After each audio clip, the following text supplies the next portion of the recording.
নিজ ঘরে বিদ্যুৎপৃষ্ট হয়ে মৃত্যু হল এক উপজাতি মহিলার। ঘটনা তেলিয়ামুড়া থানাধীন তুইসিন্দ্রাই করকরি এলাকায় মঙ্গলবার রাতে।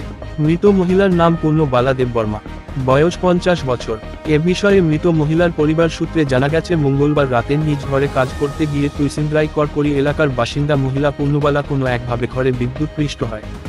ঘটনাটি প্রত্যক্ষ করতে পেয়ে পরিবারের লোকজন তাকে তড়িঘড়ি তেলিয়ামুড়া মহকুমা হাসপাতালে নিয়ে আসে।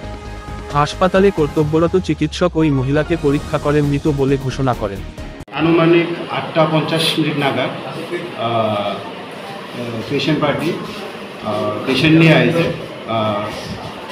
পেশেন্ট পার্টি বলছিল যে পেশেন্টের নাকি কারেন্টের শক বা ইলেকট্রিক শক লাগছে। তো ওই মধ্যেই তারা যতটুকু পারে যত তাড়াতাড়ি সব ওইখানে নিয়ে আসে। তো আসার সঙ্গে সঙ্গে আমি পেশেন্টটারে এক্সামিন করলাম। এক্সামিন করার সঙ্গে সঙ্গে দেখলাম পেশেন্টটা অ্যাকচুয়ালি মৃত, ব্রড ডেথ। তো ওই অনুসারে এখন ব্রড ডেথ যেহেতু আমরা একটা ব্রড ডেথ হিসাবে আমরা পুলিশে ইনফরমেশন দিয়েছি তেলিয়ামুড়া থানাতে। তো পুলিশ আসার পর বাকি আমরা প্রসিডিউরটা আমরা করলাম। পেশেন্টের নাম পেশেন্টের নাম হলো আপনার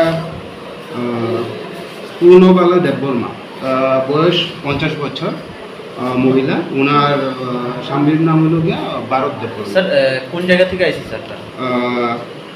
করপুরিপাড়া তুইচিন্দ্রাই।